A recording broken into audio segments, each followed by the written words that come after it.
Goedenavond. In deze uitzending het belangrijkste nieuws van de afgelopen week. Samengevat in ongeveer een kwartiertje. Met onder meer miljoenen voor de bescherming tegen huidkanker, het hoger beroep in de Zeeuws-Vlaamse zedenzaak en 3 werfhoera voor de Zeeuwse hertenkampen. Maar we beginnen met onze 5-delige serie over de kerncentrale Hinkley Point C. De hele week hebben we reportages uitgezonden vanuit Zuid-Engeland. Want als we de bouw van de centrale daar als voorland beschouwen voor wat ons in Zeeland te wachten staat, betekent dat onder meer een bruisende economie, maar ook een huizenmarkt met torenhoge prijzen. How's that look? Perfect. Slager Malcolm Pine is een begrip in Zuidwest-Engeland en hij is groot fan van de kerncentrales die in zijn regio gebouwd worden. I would not have the business I got today without that boost to the area. Malcolm is de vaste vleesleverancier voor de 10.000 werknemers op de werkplaats van de kerncentrale. En dat betekent maandelijks 129.000 worsten, duizenden kilo's gehakt en dan hebben we het nog niet eens over de zogeliefde hamburgers en spek. Zijn bedrijf groeide van 12 naar 50 personen in dienst. Everything that EDF said that would happen has happened. There's not been any left or right. What they have said has happened. What they have promised to the area has happened. So I believed in it and I have believed in it ever since. De slager is erg blij met de kerncentrales en hij zegt niet de enige te zijn die profiteert. Food sector to the metalwork, engineering, education, right down to the toilets. De lonen van de bouwers aan de kerncentrale Hinkley Point C zijn hoog. Dat heeft gevolgen voor de bedrijven in de omgeving. That has put an inflation on the staffing.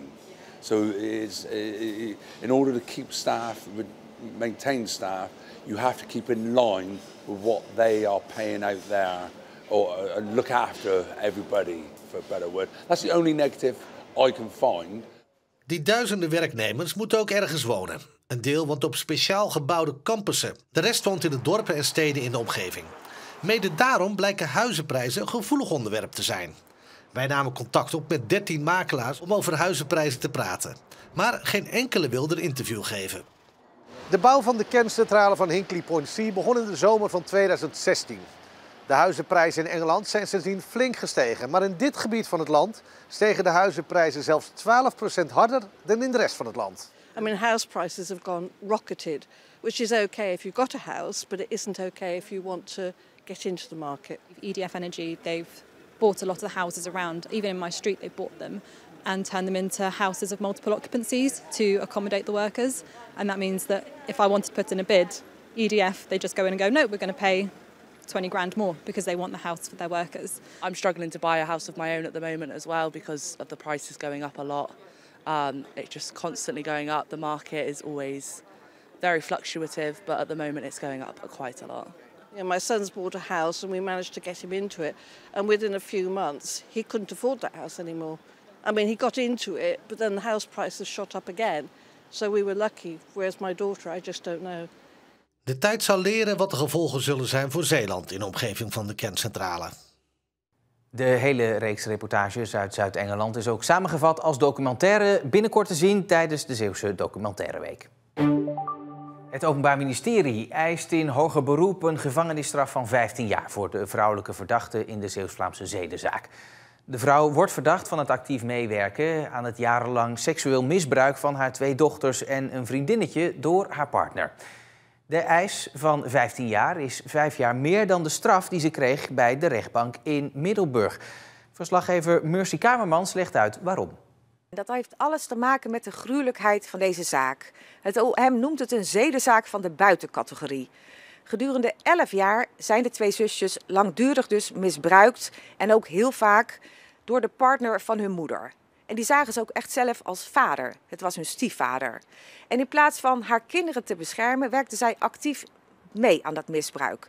Dat deed ze bijvoorbeeld door hem tips te geven om het misbruik makkelijker te maken met de kinderen. Door te helpen bij het drogeren van de meisjes. En ook mee te gaan naar parkings en parenclubs waar de meisjes ook werden misbruikt. Dus het OM vindt dat zij minstens zo schuldig is als de man die daadwerkelijk het misbruik uitvoerde. Vroeger was ik bevriend met de oudste dochter van de vrouwelijke verdachte. We zaten eerst samen op school en door school werden we bevriend. En dan kwam ik vaak over de vloer.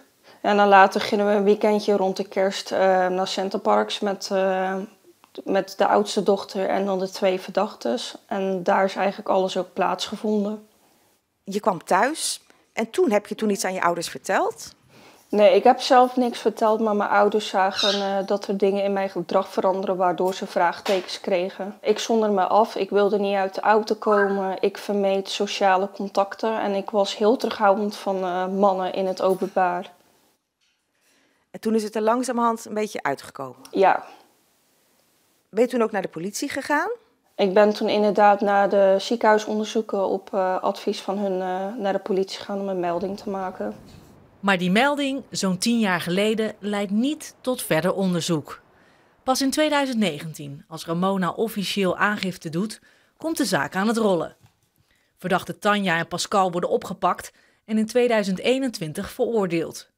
Maar door het hoge beroep, dat 2,5 jaar op zich laat wachten, kan Ramona de zaak nog niet afsluiten.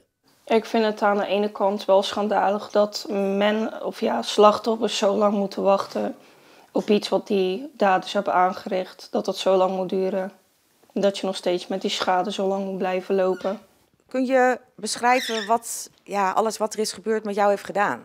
Ja, de gevolgen van wat ze me aan hebben gedaan is best groot. Want ik zit nog dagelijks, ook al zit ik in therapie, met zelfmoordneigingen. Ik ben ook heel bang in sociale contacten. Ik durf eigenlijk nog steeds in dagelijks bijna niets. Maar je moet helaas. Het is druk in de Zeeuwse ziekenhuizen. Dat komt omdat het seizoen is van de winterziektes. Op de afdelingen liggen patiënten met corona, griep en andere luchtwegaandoeningen. Ziekenhuis Zorgzaam meldt dat het de laatste weken extra druk is met baby's met luchtwegproblemen op de gezinsafdeling. En ook het ADRZ in Goes merkt dat het druk is. Op de kinderafdeling liggen verschillende kindjes met het RS-virus. Beide ziekenhuizen zeggen dat het ook wel past bij de tijd van het jaar. Met de lancering van de NL Alert-app kunnen nu ook mensen die dicht bij de grens wonen altijd een NL Alert op hun mobiele telefoon krijgen bij een noodsituatie. Dat liep in het verleden wel eens mis, omdat mensen dicht bij de grens met hun mobiele telefoon automatisch waren overgeschakeld op het Belgische netwerk en daarom geen melding kregen. Door de app te gebruiken wordt dat probleem omzeild. Een NL Alert gaat uit in een noodsituatie. Bijvoorbeeld als het gaat om schadelijke stoffen die vrijkomen of in een geval van een ontvoering. 2 keer per jaar, op de eerste maandag in juni en december, wordt een testbericht verstuurd. Ook deze week weer werden alleen al op de A58 tientallen automobilisten bekeurd die hun telefoon gebruikten achter het stuur. En ze zijn zeker niet de enige. Sterker nog, het illegaal gebruik van mobiele telefoons in het verkeer neemt nog steeds toe. Ondanks alle verschillende handhavingsacties en de hoge boetes. Ja, je ziet het steeds vaker terugkomen. En met name bij verkeersongevallen zien we toch steeds vaker dat de mobiele telefoon gebruikt is tijdens het rijden en daardoor verkeersongevallen ontstaan. Ja, telefoon rechterhand. 0. De controles werden vandaag gedaan vanuit een geblindeerde bus, maar ook met de zogenoemde monocam bovenop het viaduct. Als iemand tijdens het rijden wordt betrapt met de telefoon in de hand, is de boete fors. Het doet toch wel pijn als je €389, want er zitten ook €9 administratiekosten bij, als je €389 moet betalen. Of het werkt, dat is voor mij lastig te zeggen. Soms zie je wel eens mensen die al vaker een bekeuring hiervoor gehad hebben. Dat kunnen wij zien in onze telefoon. Maar er zijn ook heel vaak mensen die hem voor de eerste keer krijgen. Ja, telefoon rechterhand. TCR 25, Sheriff, Papa Bravo. Zou u niet liever wat vaker handhaven? We zouden liever heel vaak handhaven hierop. Alleen, dat is een capaciteitsprobleem bij de nationale politie, denk ik. Ook komend jaar zullen de actiedagen worden gehouden. De GGD Zeeland en 2 Noord-Hollandse GGD's krijgen ruim €2 miljoen van KWF kankerbestrijding voor betere zonbescherming. Daarmee kunnen inwoners van de kustgebieden beter beschermd worden tegen huidkanker. Deze kankervorm komt in Zeeland bovengemiddeld vaak voor, blijkt uit uitgebreid onderzoek. De GGD wil met het geld investeren in schaduwrijke speelplekken, zonnebrandpalen en UV-werende kleding voor mensen die buiten moeten werken.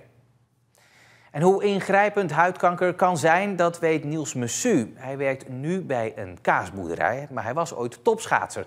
En hij won in 2016 de alternatieve Elfstedentocht. Huidkanker betekende voor hem het einde van zijn topsportcarrière. Je leven verandert gewoon ook van het een op het andere moment compleet. Het is voor de nu 31-jarige Niels Messu nog altijd moeilijk om over kanker te praten. Het leven van de topsporter stortte in toen er uitzaaiingen in zijn lichaam werden gevonden. Als jonge Niels sportte hij uren onder de felle zon, maar vaak zonder bescherming. Toen nog sowieso niet. Geen zonnebrand? Weinig inderdaad. Gewoon lekker naar Italië en daar in de zon trainen. Dat is nu drastisch veranderd. Niet alleen voor hemzelf, maar ook voor anderen. Zoals bijvoorbeeld bij zijn 1,5 jaar oude zoon. Die smeert hij altijd in en draagt altijd kleding ter bescherming.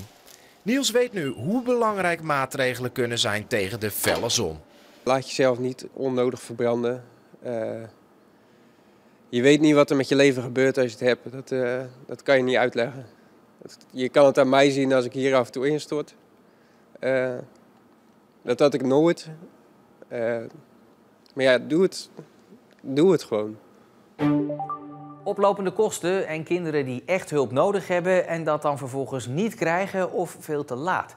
Daarom gaan de Zeeuwse gemeenten de jeugdzorg anders organiseren. De focus komt meer te liggen bij lokale teams die snel kunnen ingrijpen als dat echt nodig is. Het gevolg is wel dat andere zorg minder wordt of zelfs verdwijnt.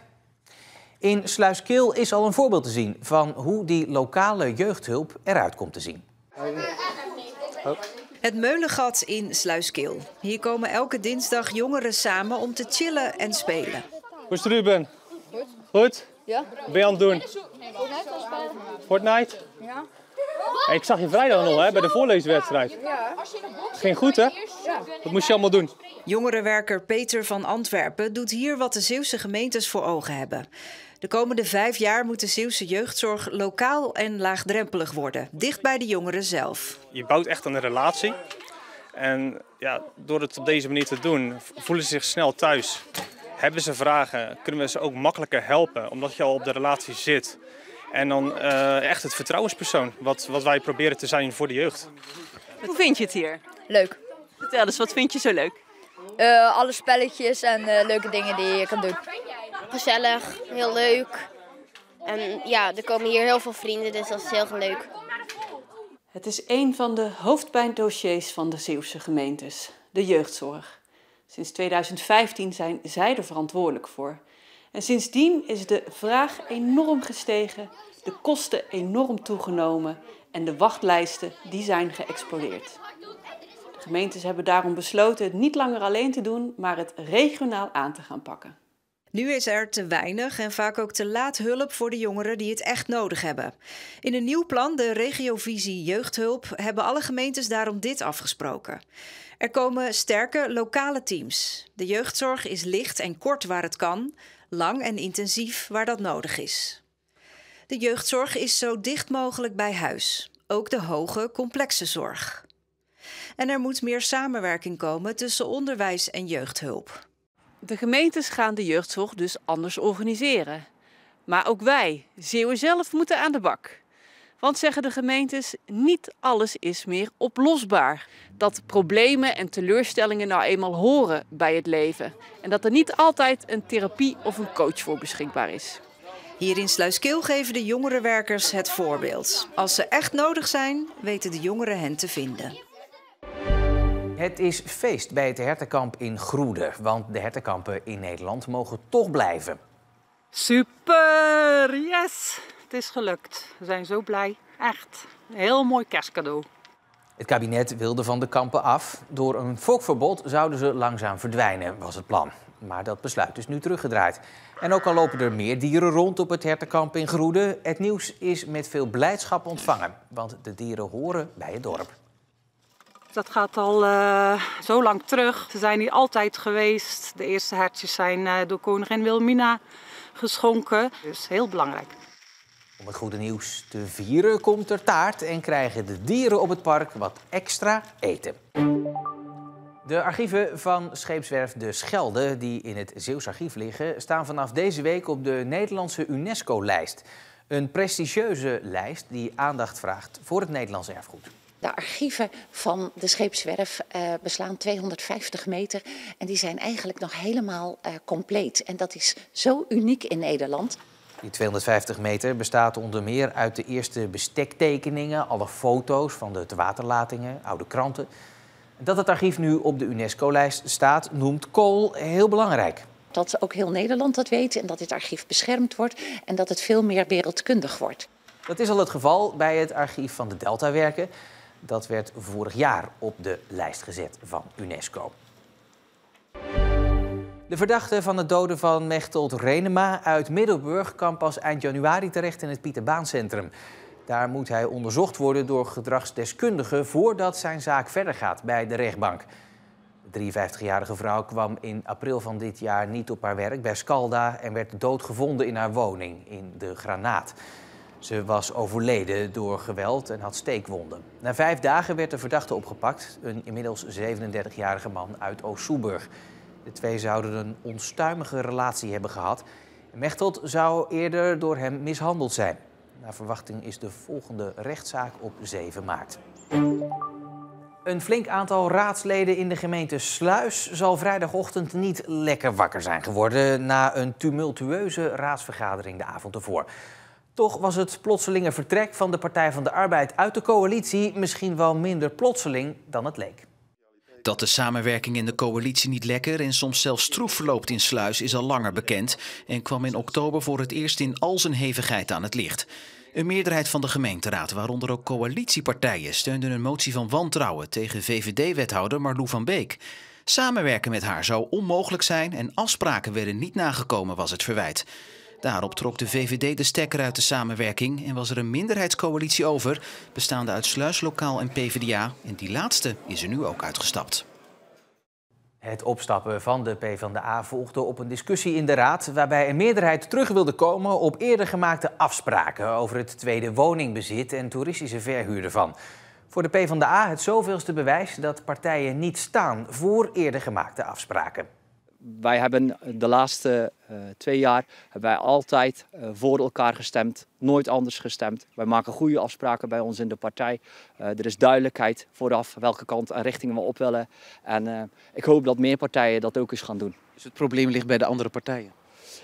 Ik vind het moeilijk om een schuldige aan te wijzen. Maar ik denk dat die partijen eens even goed met elkaar moeten praten om duidelijk de lijn uit te zetten van waar wil je nou naartoe.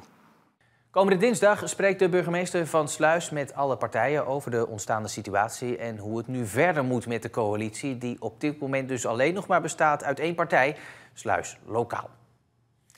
En daarmee zit Zeeland de week er weer op. Het laatste nieuws vind je natuurlijk altijd online in onze app en ook op omroepzeeland.nl. Ik wens u voor nu nog een hele fijne zaterdagavond en heel graag tot morgen.